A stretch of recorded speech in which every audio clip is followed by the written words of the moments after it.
Hello and welcome to Byju's IAS. It's Sunday evening. Press the like button and let's get started with our daily quiz and look at question number 1. Which of the following species are most likely to be seen in the Sundarbans?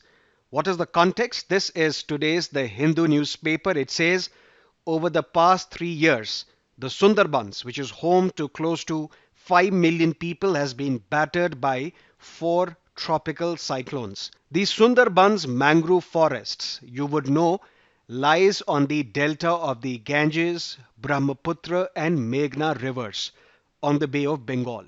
This area is known for its wide range of fauna, some 260 odd bird species, the Bengal tiger, and various threatened species.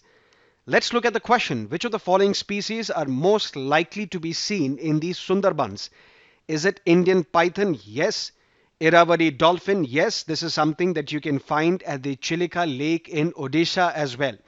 Hangul is something that is found at the Dachigam National Park in Kashmir, and Batagur Baska, yes. So 1, 2, 4, D is the right answer. Let's stay with the Sundarbans news. Let's look at question number 2. Batagur Baska, Irrawaddy dolphin, Gharial. Which of the above species is or are critically endangered? Now, what is this Batagur Baska? Also known as Northern River Terrapin. These are basically river turtles, and these river turtles are critically endangered. Irrawaddy dolphin is endangered according to IUCN, and Gharial also is critically endangered. So 1, 3, C is the right answer. Now let's look at question number 3, but first up, let's look at the context.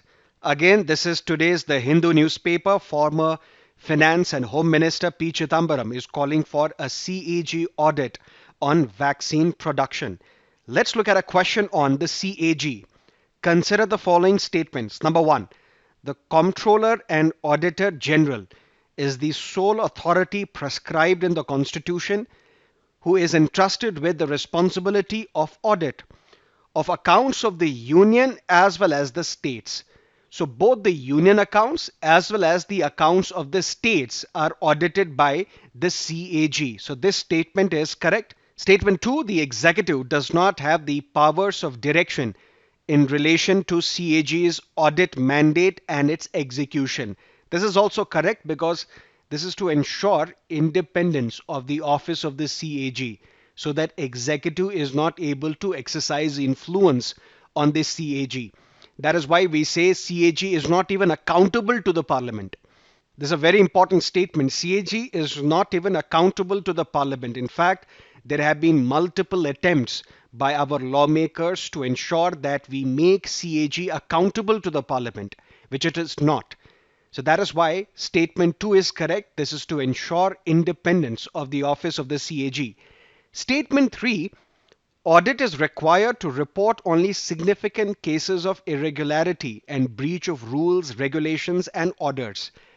This statement seems correct, but the word only makes it incorrect. 1 and 2, B is the right answer. What does that mean? Let's say, for example, executive is provided with 1000 crores. Why? Let's say for the purpose of printing. When CAG will audit, CAG will not only look into whether 1000 CR was spent on printing or was it spent on any other purpose. Not just this, the CAG will also look into if the expenditure was unnecessary, if the expenditure was extravagant, if the expenditure was wasteful. So it will not only report significant cases of irregularity, but it will also do something else. It will check if this expenditure was necessary or not. That is why statement 3 is incorrect. 1 and 2, B is the right answer. Now let's look at question number 4. Yuva, recently seen in the news, is, the answer is B. It is an author mentorship program to train young and budding authors. B is the right answer. What is the context? This is today's PIB news. Yuva stands for Young, Upcoming and Versatile Authors.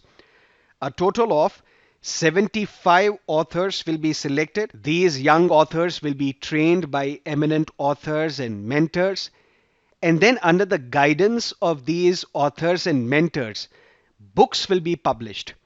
And these books will be launched on 12th of January 2022 on the occasion of National Youth Day, which is also known as the Yuva Divas. These books will be published by the National Book Trust (NBT), and a scholarship of 50,000 per month will be provided for a period of 6 months.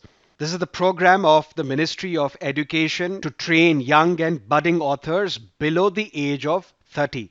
So Yuva stands for Young, Upcoming and Versatile Authors. Let's look at a previous year's question paper, Prelims 2016. Which of the following is or are the indicator or indicators used by IFPRI to compute the Global Hunger Index report? Undernourishment, yes. Child stunting, yes. Child mortality, yes. C, 1, 2, 3 is the right answer. But let me explain this question, and this is also our fact of the day for today. The concepts of hunger. This Global Hunger Index, it's a tool designed to measure and track hunger.